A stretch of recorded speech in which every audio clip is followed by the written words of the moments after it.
All right, let's talk about something that feels like it's straight out of a sci-fi movie, but it's a question, it's a question we've all asked ourselves, right? Is my phone actually listening to me? Today, we're going to dive in and find out what's really going on. You know that feeling, right? That uncanny, kind of spooky moment. You're just talking to a friend about, say, needing new hiking boots. You haven't searched for it, you haven't typed it anywhere, and then moments later you open your phone and boom, an ad for hiking boots is just staring you in the face. It feels impossible, doesn't it? And look, this is not a rare thing at all. This quote just nails that feeling of digital déjà vu that so many of us have had. It's the kind of thing that makes you look at your phone a little sideways, wondering, what exactly is it hearing? So what's the deal here? Okay, so let's get one thing straight right away. You're not paranoid. You're not going crazy. Something is definitely happening. But, and this is the important part, it's probably not what you think. The idea that your phone is just recording everything you say for advertisers, well, that's the simple explanation. The truth is way more complex and, honestly, way more interesting. All right, let's dive right into that spooky ad feeling and explore the myth. We're going to tackle this thing head on. Where did this whole idea even come from, that our phones are constantly eavesdropping on us for ads? Well, a huge part of the suspicion comes from these guys, right? Voice assistants. Hey Siri, OK Google, Alexa. These are now totally normal phrases in our houses, in our cars, everywhere. So we've gotten really used to this idea that our devices are just always waiting for us to speak. And yeah, that has understandably raised some pretty big privacy flags. So that begs the question, hey Siri, are you spying on me?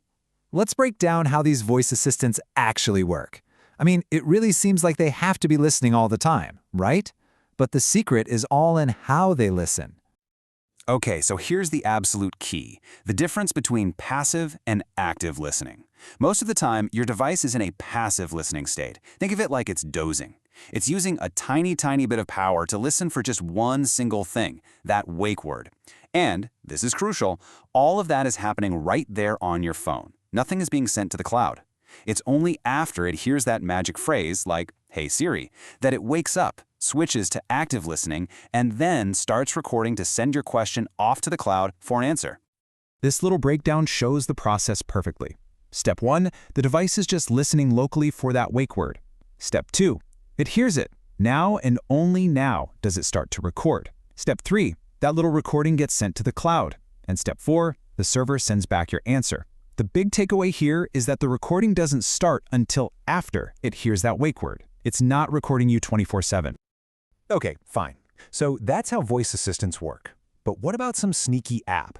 Couldn't it be listening 24/7 for advertising keywords like Portugal or hiking boots?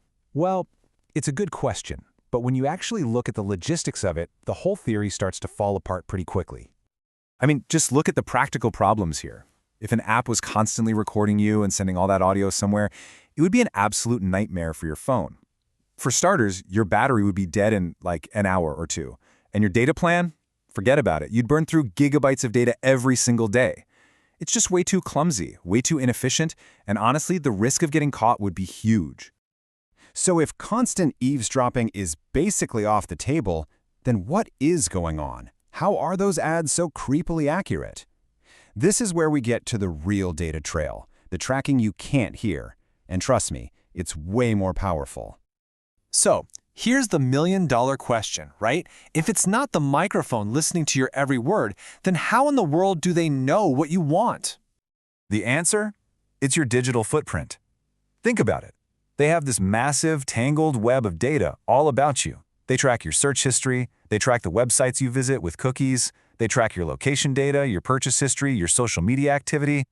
They even track who you interact with and what they're interested in. Oh, and your video watch history too. They use all of this to build an incredibly detailed profile of you. And here's the bottom line. They don't need to listen to your conversations. Why would they? They've already read your digital diary. They don't need to hear you talk about Portugal because they already know you searched for best beaches in the Algarve last week. They know your friend, who you message all the time, just posted photos from Lisbon. And they know you follow 3 different travel accounts. They can predict your interests with terrifying accuracy without ever needing your microphone. But wait, hold on a second. So we've busted the big myth about them listening to your chats for ads. But that doesn't mean your microphone is completely innocent. There's a different kind of listening, a much, much stealthier kind that is actually happening. It's this wild technology called ultrasonic side channels. The easiest way to think about it is like a dog whistle, but for your phone. Companies can embed these super high-frequency audio signals, called beacons, into things like TV ads, websites, or even the speakers inside a store. Now, we can't hear them. They're totally inaudible to most adult humans, but your phone's microphone, it can pick them up loud and clear. And what's so cool about this is we can actually see this hidden tech in action. On the left, you've got a normal audio waveform. Looks like any other sound. But on the right, when you run a spectrogram analysis, you see that bright, solid line way up at the top? That's the ultrasonic beacon. It's hiding in a frequency you can't possibly hear, just waiting for an app on your phone to detect it. So what are they using this for? It's not about deciphering your conversations. Nope, it's all about making connections. A TV ad can send out a beacon that your phone hears, which tells an advertiser, yep, they saw that commercial. A beacon from your work laptop could be used to link it to your personal phone, or a store could use a beacon to know the exact moment you walked in. It's all about cross-device tracking and linking your online and offline behavior. And listen, this isn't just some theory. This is real. Researchers found 234 Android apps, some with millions and millions of downloads, that were constantly listening in the background for these ultrasonic beacons, totally without the user's knowledge. So in a way, yeah, your phone is listening, just not for your words. Okay, so that's a lot. And it can feel pretty overwhelming. I get it. But the good news is, you're not helpless. Let's talk about how you can take back some control and protect your privacy. So let's just quickly compare the threats to get it all straight in our heads. First, you've got the conversational eavesdropping. We're calling that a myth, mostly because it's just not practical. Then you've got the reality, your digital footprint being tracked for ads. That's your clicks, your searches, the whole shebang. And finally, the hidden threat, that ultrasonic tracking using inaudible beacons to link all your devices together. Knowing the difference between these three is really the first step. So what can you actually do? It really all boils down to permissions. You have to be the gatekeeper of your own data. Seriously, go in your phone settings right now and just look at which apps have permission to use your microphone. Ask yourself, does that puzzle game really need mic access? Probably not. Deny it. And get in the habit of deleting apps you don't use anymore. The most important thing is just to be a little more mindful and a little more skeptical about the permissions you grant in the first place. Because in the end, it all comes down to this one big question, doesn't it?